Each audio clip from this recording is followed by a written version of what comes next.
Corona काल में ये बेरहम प्रधानमंत्री, लोकतंत्र का हत्यारा, लोकतंत्र और संविधान की हत्या करने वाला, राजस्थान में सरकार गिराने वाला, मध्य प्रदेश की सरकार को तहस नहस करने वाला, जो जिसका लोकतंत्र में विश्वास नहीं है, उससे राम मंदिर, अरे हम तो कह रहे हैं कि अयोध्या धस जाए, भूकंप आ जाए, लेकिन इसके हाथ राम मंदिर का शिलान्यास नहीं होना चाहिए। और ये आरएसएस प्रमुख मोहन भागवत ये ब्राह्मण नहीं है, इसके पूर्वज यहूदी थे। इनको किसी भी ब्राह्मण और किसी भी सनातन धर्म से कुछ लेना देना नहीं। टीका लगा लेने से, लंबा टीका मधुरी बानी दगाबाज की यही निशानी। श्यामा प्रसाद मुखर्जी मुस्लिम लीग के साथ सरकार बनवाए थे। आप लोग कह रहे हैं कि शिलान्यास कराने जा रहे हैं। मैं तो कह रहा हूँ कि हे परमात्मा, हे नारायण, अगर पृथ्वी पे हैं तो इसके हाथ से शिलान्यास होने से अच्छा है कि अयोध्या धंस जाए। आप राम मंदिर की जगह फैक्ट्री खुलवाते, विद्यालय खुलवाते, ये तमाम तरह की अर्थव्यवस्था। अरे जिस देश का प्रधानमंत्री चाइना के आगे घुटने टेक दिया हो, उस देश के प्रधानमंत्री से इस देशवासियों को कोई उम्मीद नहीं करनी चाहिए। प्रधानमंत्री हमको एक चीज बता दें और देशवासियों को संबोधित करके बता दें, ये शादीशुदा हैं या नहीं।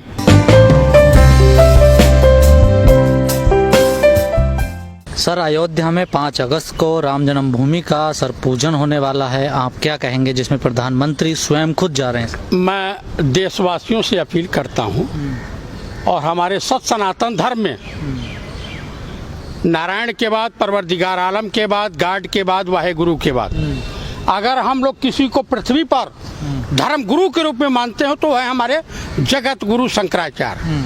हमारे धर्म गुरु किसी मंदिर का पुजारी नहीं हो सकता। हमारा धर्म गुरु इस देश का प्रधानमंत्री नहीं हो सकता, इस देश का राष्ट्रपति नहीं हो सकता। जब सोमनाथ मंदिर का शिलान्यास कराने के लिए पंडित नेहरू ने इस देश के महामहिम, उस समय के तत्कालीन राष्ट्रपति राजेंद्र बाबू से करवाया था, तो अगर इनके अंदर थोड़ी भी नैतिकता बची हो माननीय प्रधानमंत्री के अंदर, हालांकि इनके अंदर बची होती नहीं है, तो ये महामहिम राष्ट्रपति से राम मंदिर का शिलान्यास करावे।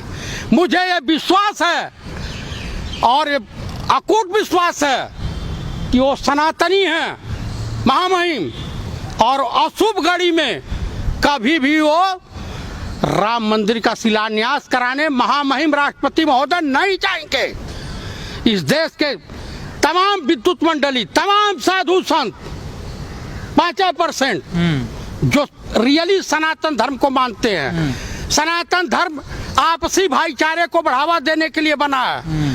हम सूरज को, आग को, सबको जिस रूप में है सबको पूजते हैं, लेकिन ये संघी मानसिकता के लोग ना हिंदुओं के हितैषी हैं और ना हिंदुओं के हितैषी हैं, ना सिखों की हितैषी हैं, ना इनको किसी से लेना देना है। वो राम मंदिर का निर्माण नहीं होने जा रहा, वो राम मंदिर का मंदिर नहीं बनने जा रहा, वो आरएसएस का कार्यालय बनने जा रहा है, हेडक्वार्टर बनने जा रहा है अयोध्या से, जहां से उत्तर प्रदेश से लेकर के और आसाम तक डील होता रहे। आपको क्यों लग रहा है ऐसा कि हेडक्वार्टर बनने जा रहा है? भाई, हमारे देश के तमाम साधु संतों ने इस तरह का बयान दिया है, कहा कि आरएसएस का राम मंदिर का नहीं हो रहा, राम मंदिर का शिलान्यास नहीं होने जा रहा।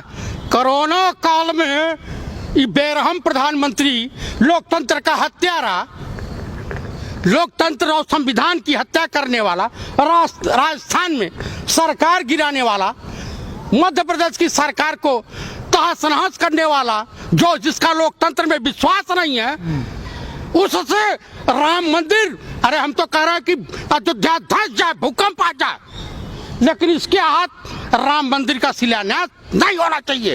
ये बेविचारी है। जबकि राम मंदिर का पूरे विधि विधान से 1986 में इसी देश के माननीय प्रधानमंत्री महोदय अपनी धर्मपत्नी के साथ जा करके राम मंदिर का शिलान्यास करवाया था, और हम अनेक धर्मों के लिए वहां मौजूद थे। तो क्या ये दोबारा शिलान्यास हो रहा है? और क्या, ये राम मंदिर का शिलान्यास इसीलिए मैं कह रहा हूँ, मैं सनातनी ब्राह्मण हूँ, और ये आरएसएस प्रमुख मोहन भागवत ये ब्राह्मण नहीं है, इसके पूर्वज यहूदी थे। इनको किसी भी ब्राह्मण और किसी भी सनातन धर्म से कुछ लेना देना नहीं। टीका लगा लेने से लंबा टीका मधुरी बानी दगाबाज की यही निशानी। हमारे वहाँ ये कहावत है। ये दगाबाज हैं ये दगाबाज हैं। महात्मा गांधी की हत्यारे हैं जो नाथूराम गोडसे अपने आप को ब्राह्मण कहता था और नपुंसक था, नपुंसक। उसने खतना करवा करके जाकर के एक साधु की, महात्मा की हत्या किया। स्वतंत्रता संग्राम सेनानी का हत्यारा था ये। श्यामा प्रसाद मुखर्जी मुस्लिम लीग के साथ सरकार बनवाए थे। आप लोग कह रहे हैं कि शिलान्यास कराने जा रहे हैं। मैं तो कह रहा हूं कि हे परमात्मा, हे नारायण, अगर पृथ्वी पे हैं तो इसके हाथ से शिलान्यास होने से अच्छा है कि अयोध्या धंस जाए, क्योंकि ये नहीं होने जा रहा। उत्तर प्रदेश में अपराध हो गया, जंगल राज कायम हो गया है, ब्राह्मणों की हत्याएं हो रही हैं, दलितों की हत्याएं हो रही हैं, उत्तर प्रदेश मुसलमानों की हत्या हो रही है, यादवों की हत्या हो रही है। इनका भाजपा का नेता आगरा में सेक्स रैकेट चलाते हुए पकड़ा जा रहा है। यहाँ पे भाजपाई नेता तमाम अपहरण और फिरौती का धंधा कर रहे हैं। लेकिन कई संत कह रहे हैं कि ये जो 5 अगस्त को जो भूमि पूजन होना है ये कहीं ना कहीं अशुभ घड़ी है। ये तो इसका कैसे पता चलता है ये शुभ घड़ी है, अशुभ घड़ी है? देखिए, हमारे सनातन धर्म में जगत गुरु शंकराचार्य का चुनाव जनता के मार्फत नहीं होता है। पूरी विद्युत मंडली बैठती है, शास्त्रार्थ होता है, चारों वेद और 24 उपनिषद पे पूरा शास्त्रार्थ होता है। और उसके बाद आजीवन वो व्यक्ति का आग के नजदीक कभी नहीं जाता है। और जगत गुरु शंकराचार्य ने जो कह दिया वो सत्य है, अटल सत्य है, वो संत है। तो वो सही कह रहे हैं 101% और तमाम संत कह रहे हैं इस तरह की बात। तो लेकिन जिसने दिन निकाला है इस दिन का 5 अगस्त का, तो वो भी तो संत ही है ना सर? कौन संत है भाई, हमको बता दीजिए कौन संत है? तो किसने रखा है? किसने ये सब इनका जो इनको किसी मुहूर्त फुर्त से नहीं लेना देना। देश में आज कोरोना काल है जिसमें दूरी बना के चलनी चाहिए। तुम अपने राज सत्ता भोग के चलते ये जो गिरा हुआ चुनाव आयोग है इसके ऊपर तो विश्वास नहीं है, न इसके ऊपर, न लोकतंत्र के ऊपर और न न्यायपालिका के ऊपर। इस देश में अब जनता को विश्वास नहीं रह गया।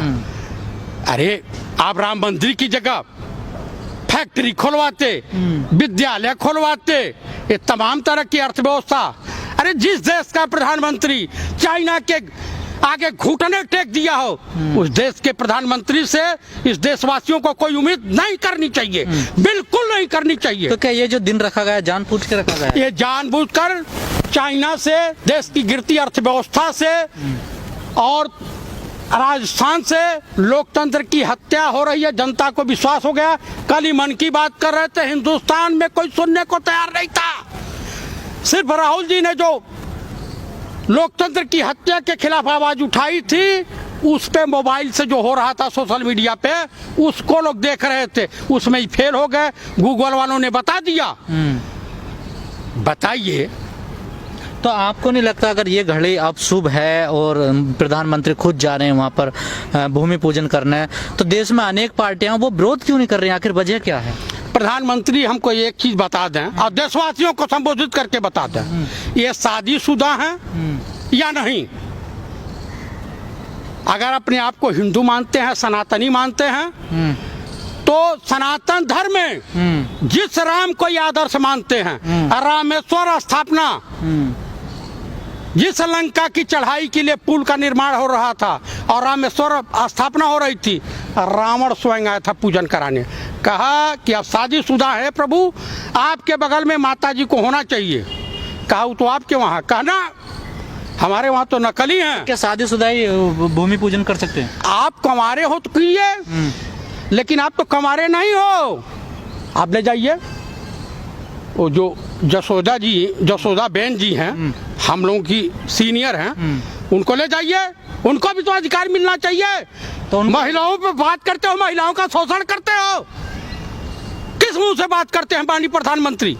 पार्लियामेंट में झूठ बोलते हैं, मंचों से झूठ बोलते हैं, देशवासियों के साथ विश्वासघात करते हैं, देश के साथ विश्वासघात करते हैं। इनसे तो लाख गुना हमारे अच्छे माननीय राहुल गांधी, श्रीमती सोनिया गांधी, श्रीमती प्रियंका गांधी, कांग्रेस के राष्ट्रीय महासचिव कुंवर आरपीएन सिंह, कांग्रेस के नेता तारिक अनवर, कांग्रेस के पूर्व एमपी विनय कुमार पांडे, ये सब लोग हैं अच्छे। बिहार कांग्रेस के कार्यकारी अध्यक्ष श्याम सुंदर सिंह धीरज, ये सब लोग अच्छे आदमी हैं। तो ये लोग भी तो विरोध नहीं कर रहे ना सर? कौन कौन नहीं विरोध कर रहा? ये लोकतंत्र के हत्यारे के आगे, भैंस के आगे बीन बचाओ भैंस चले मकुराए, इसको क्या लेना देना है लोकतंत्र से?